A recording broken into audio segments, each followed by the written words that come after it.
KPK resmi menetapkan Gubernur Bengkulu nonaktif Rohidin Mersyah bersama dua orang lainnya sebagai tersangka atas kasus pemerasan dan gratifikasi di lingkungan Pemprov Bengkulu yang digunakan untuk dana kampanye. Ketiga tersangka ditahan di rutan KPK serta uang tunai senilai 7 miliar rupiah yang ditemukan dari 4 lokasi disita.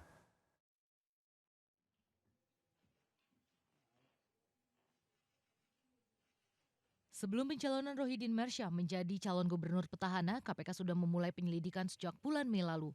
Hal tersebut dilakukan atas laporan masyarakat adanya praktik pemerasan di lingkungan Pemprov Bengkulu.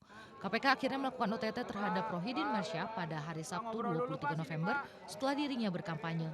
KPK juga menyita uang tunai sebesar 7 miliar rupiah yang diperoleh dari 4 lokasi berbeda. Lokasi pertama ditemukan uang senilai 32,5 juta rupiah di mobil Kepala Dinas Tenaga Kerja dan Transmigrasi Provinsi Bengkulu. Lokasi kedua sebanyak 120 juta ditemukan dari rumah Kabiro Pemerintahan dan Kesra Provinsi Bengkulu. Selanjutnya uang tunai 370 juta diamankan dari mobil Gubernur Bengkulu. Dan terakhir uang senilai 6,5 miliar rupiah ditemukan dari rumah dan mobil ajudan Rohidin Mersyah, Gubernur Bengkulu. Ketiga tersangka akan menjalani kurungan pertama selama 20 hari ke depan hingga tanggal 13 Desember 2024 mendatang. Meski begitu, Rohidin yang merupakan calon Gubernur Bengkulu nomor urut 2 tidak dicoret sebagai kontestan pilkada.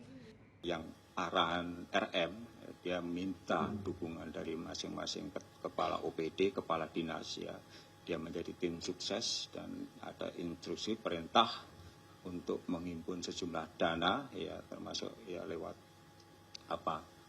potongan dari PTT ya, perbaikan tunjangan TPP ya, tunjangan perbaikan penghasilan pegawai itu dipotong, termasuk juga dari ya iuran mungkin dari pengusaha dan lain sebagainya itu ya, tujuannya untuk ke sana.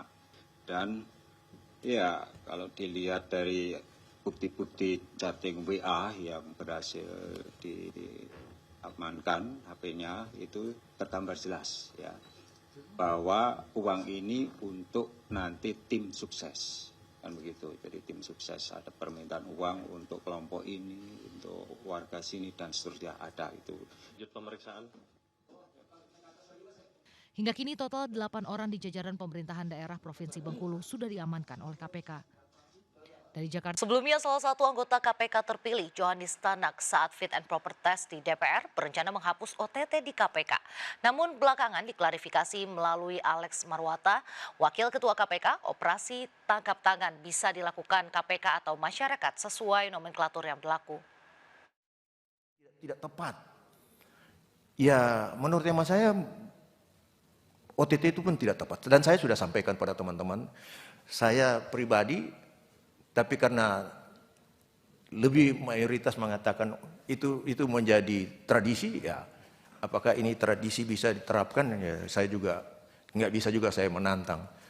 Tetapi seandainya saya bisa jadi, mohon izin, jadi ketua, saya akan tutup close.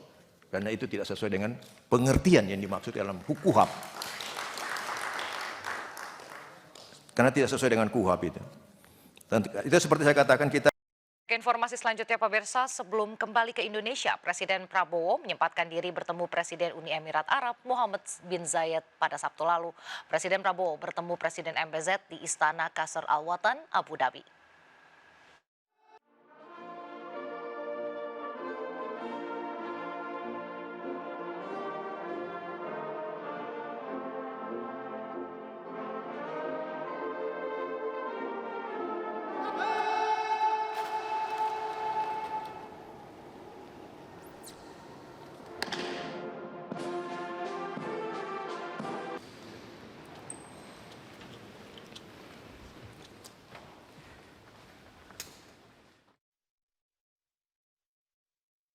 وأتمنى لكم التوفيق في قيادة إندونيسيا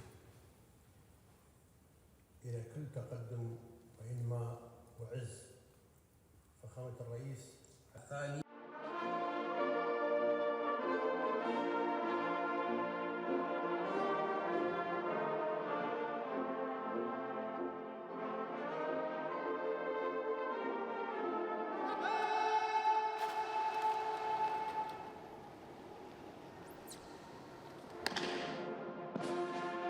Presiden Prabowo Subianto menyampaikan terima kasih pada Uni Emirat Arab terkait misi kemanusiaan di Gaza yang melibatkan Indonesia, terutama pada pemberian bantuan di rumah sakit lapangan di Rafah, Gaza. Prabowo juga menyampaikan prioritas dalam pemerintahan yang ia pimpin, yakni menjamin keamanan dan ketahanan pangan. Sementara Presiden MBZ menyoroti kerjasama kedua negara, termasuk perdagangan non-migas yang mencapai 4,6 miliar US dollar. MBZ juga optimis target perdagangan senilai 10 miliar US dollar dapat terwujud. Kedua pemimpin negara ini berharap bisa lebih memperkuat fondasi dan memperluas cakupan bidang kerjasama yang menguntungkan bagi kedua negara.